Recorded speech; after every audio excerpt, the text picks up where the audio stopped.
Have you ever thought about how much phone cameras have improved over the last 5 years? Hello there guys, I'm Vic here from PhoneArena, and I recently switched back to the 5-year-old device, the Samsung Galaxy S7 Edge. I actually made a video about it. If you want, you can check it out.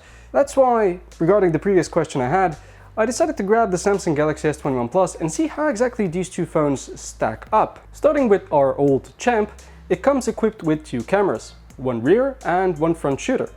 Simple as that. So the rear camera is a 12 megapixel sensor, which was considered one of the best, if not the best, at the time of its release. On the other side, we have the brand new S21 Plus. It comes equipped with 3 cameras on the back. You get a regular 12 megapixel one, then you have a 12 megapixel ultra-wide camera and a telephoto 64 megapixel sensor, since it does a hybrid zoom, meaning just crops in on the image. So I decided to go sightseeing and take a few photos while I'm at it. The S7 Edge tends to look more natural, whereas the S21 Plus is quite heavily processed. You can see that particularly in the inky blue color of the skies that appear more saturated than in real life on the newer phone.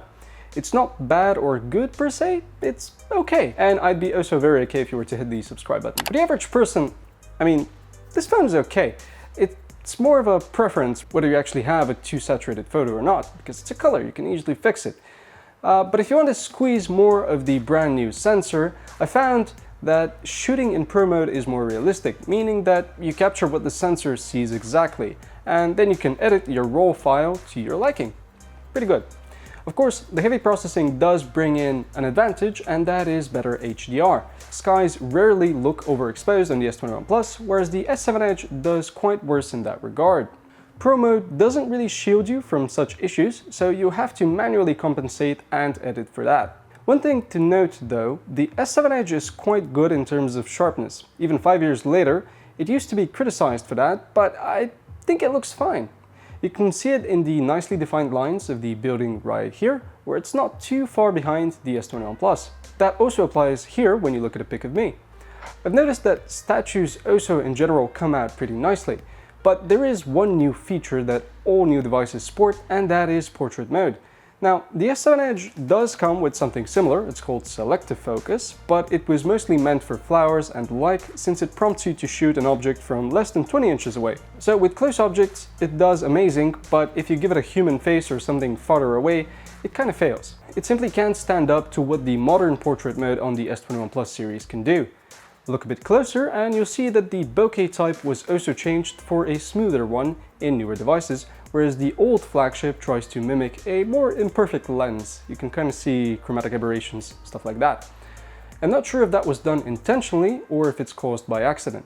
One additional big detail here, almost all new devices, including the S21 Plus, come with more than a single camera sensor. In this case, I've managed to take some nice zoomed photos, and while the S7 Edge can zoom in too, it's simply not as sharp as the 64 megapixel dedicated sensor on the modern flagship.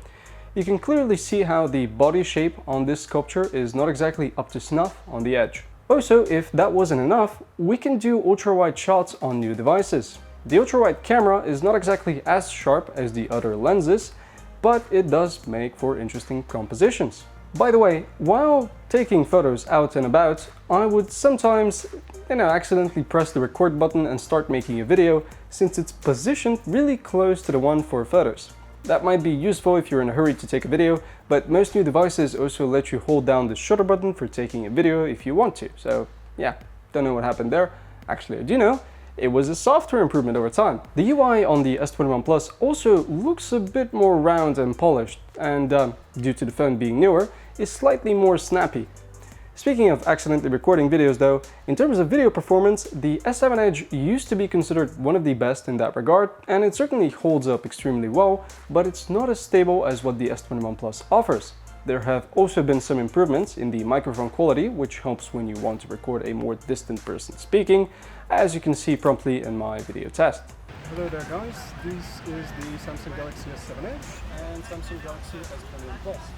Right now we're taking a quick stroll to see how exactly the stabilization goes for the S7 Edge and the S21 Plus. And furthermore, I'm actually speaking here to see how exactly the microphones sound, if there's been any kind of improvement between both of these two devices. It's pretty interesting to see. So yeah, let's just walk a bit more. Video stabilization, if you've noticed by the way, has also improved by a good margin. Here on the S21 Plus, we get a cross between optical and electronic image stabilization, which does an amazing job, and when shooting at 4K 30 FPS on both devices, they do comparably in quality, but HDR is kind of worse on the S7 Edge, and its stabilization is simply worse. And just so I don't forget, I did try the front-facing cameras on both devices, and this is where I was most surprised. The S21 Plus is miles better than the S7 Edge. You can actually focus on your selfies and they're way sharper. The S7 lineup is also kind of weaker in terms of HDR when it comes to selfies. Video recording is also not great. I mean, it's not bad, but you don't get any sort of stabilization or anything. I tried even lowering down the video quality to 1080p, but that was a bust.